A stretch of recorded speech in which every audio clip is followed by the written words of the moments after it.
Lalu bagaimana membaca pernyataan Presiden Prabowo Subianto soal Joko Widodo ini? Sudah bergabung bersama kami di Kompas Petang, pengamat politik Mas Adi Prayitno. Selamat petang Mas Adi. Mas Selamat Adi, petang, ada Mas. pihak yang mau memisahkan Prabowo dengan Joko Widodo. Anda membacanya kemana arah tujuan dari pernyataan dan sebenarnya apa konteksnya? Ya sebenarnya kalau bicara konteks ini kan menegaskan bahwa Prabowo Subianto dengan Jokowi masih sedang dalam bulan madu politik. Bagaimana keduanya itu tidak bisa dipisahkan satu sama yang lainnya. Kongsi politik dan koalisi politik dalam Pilpres 2024 yang kemudian menjadi titik kulminasi bagaimana hubungan antara Jokowi dan Prabowo ini kan kemudian membuat bagaimana pasangan Prabowo dan Gibran mampu memenangkan pertarungan politik. Itulah yang saya sebut sebagai bulan madu politik yang tidak bisa Mm-mm. dipisahkan satu sama yang lain.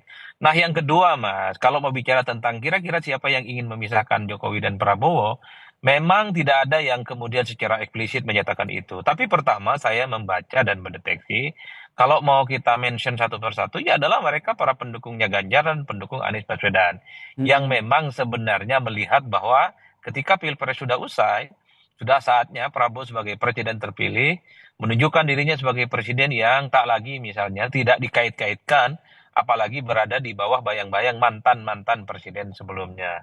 Termasuk misalnya kelompok-kelompok netizen kritis bahwa sebenarnya Prabowo itu tidak punya beban masa lalu, yang menjadi beban bagi Pak Prabowo itu adalah beban masa depan. Bagaimana persoalan ekonomi, bagaimana persoalan kesejahteraan, persoalan kemiskinan yang selama ini itu tuntas bisa dilaksanakan dengan setuntas-tuntasnya. Mm-mm. Jadi hanya itu yang sepertinya paling mungkin bisa dideteksi karena per hari ini sekalipun sebenarnya publik itu hanya ingin melihat bahwa Prabowo setelah dilantik jadi presiden sudah 4 bulan ya menjadi presiden, maka semua keputusan politik, strategi politiknya adalah murni atas kebijakan-kebijakan yang dibuat oleh Prabowo, bukan karena misalnya ada bisikan, ada mungkin feedback dan masukan dari Mm-mm. pihak-pihak yang lain. Makanya tidak mengherankan dalam 100 hari kinerja Prabowo kemarin, pasti pertanyaannya itu adalah apakah Prabowo itu sudah terlepas dari bayang-bayang Jokowi atau tidak. Itu kan pertanyaan-pertanyaan yang sebenarnya ingin mengkonfirmasi bahwa ketika Prabowo sudah dilantik, ya Prabowo memang sudah harus menegaskan dirinya adalah Presiden Republik Indonesia yang tentunya Mm-mm. semua orkestrasi, semua kebijakan politiknya itu murni yang kemudian diputuskan oleh Prabowo dengan para jajaran-jajaran kabinetnya, bukan karena ada bayang-bayang ataupun pengaruh dari mantan-mantan Mm-mm. presiden sebelumnya. Tadi Bahkan juga Anda kalau mau jujur, menyebutkan secara tersirat ada pihak yang mungkin menginginkan hal tersebut. Apakah ini bisa kita kaitkan dengan wacana pertemuan Prabowo dan juga Mega yang nampaknya ini maju mundur dan belum terwujud? ya pada level partai sebenarnya kalau kita melihat pembicaraan di media sosial yang sering dituduh soal partai yang tidak happy ketika Jokowi dan Prabowo mesra itu ya adalah PDIP, Mas. Bahkan kan ada dugaan bahwa sebenarnya pertemuan Mega dengan Prabowo itu kan terhambat. Ya salah satu faktornya karena memang hubungan baik antara Jokowi dan Prabowo per hari ini masih berlangsung. Makanya ada satu dugaan dan keyakinan kalau hubungan Jokowi dan Prabowo sudah tak lagi baik-baik saja, bukan tidak mungkin PDIP, Megawati Soekarno Putri dengan Prabowo Subianto pastinya akan segera melakukan pertemuan-pertemuan politik. Jadi Mm-mm. kalau disitulah yang kemudian saya sebutkan, kalau kita membaca identifikasi, kira-kira siapa yang Mengarahnya ke kemudian sana begitu ya? disebut pihak, iya pada level partai yang sering disebut, dimention di berita-berita online, kemudian di media sosial ya PDIP. Dan para pendukung Anies dan pendukung Ganjar yang dinilai masih belum move on terkait dengan kekalahan Pilpres 2024 yang lalu. Tapi di atas Ini masih segala-galanya, dugaan ya karena memang secara fakta memang belum ada mention yang disampaikan ya oleh Presiden Prabowo sekalipun begitu kan Mas Adi. Kemudian kalau Mas Adi sendiri melihat sebenarnya ada nggak sih titik pisah atau sudah terlihat begitu beda haluan antara Joko Widodo dan juga Prabowo Subianto sehingga memunculkan pernyataan tersebut?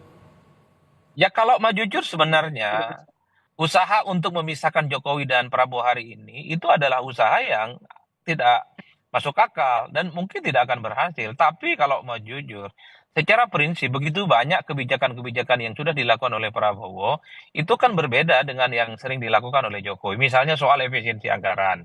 Dulu Mm-mm. kan kita melihat Jokowi ini kan jor-joran untuk infrastruktur dan bansos. Per hari ini Kementerian PU dan IKN misalnya termasuk bansos itu kan dikoreksi, Mas. Program strategis nasional juga dikoreksi. Pembangunan infrastruktur yang baru dilanjut juga dikoreksi. Itu adalah hal-hal yang menurut saya secara perlahan dari segi kebijakan politik sudah ada diferensiasi dan Mhm. pembeda yang cukup tegas antara Jokowi dengan Prabowo. Itu artinya Pak Jokowi dan Pak Prabowo itu tidak perlu dibentur-benturkan karena tidak mungkin terbentur. Tapi pada level kebijakan saya kira dalam banyak hal sudah berbeda secara signifikan. Meskipun Waktu jadi sebelumnya itu kalau kita lihat kan bisa dikatakan ada sejumlah kegaduhan seperti dari tadi yang Anda sampaikan soal anggaran, kemudian ada IKN begitu. Apakah Anda juga membaca ini pernyataan Prabowo Subianto ini berupaya untuk meredamlah, menetralisir kegaduhan dari legasi politiknya Joko Widodo? Ya saya kira memang sejak awal mazhab Prabowo Subianto adalah mazhab stabilitas. Jadi Mm-mm. kalau ada potensi-potensi untuk membentur-benturkan antar elit dengan yang lain itu tentu dikhawatirkan akan membuat iklim ekonomi dan ekosistem politik Indonesia itu tidak stabil dan tidak gaduh.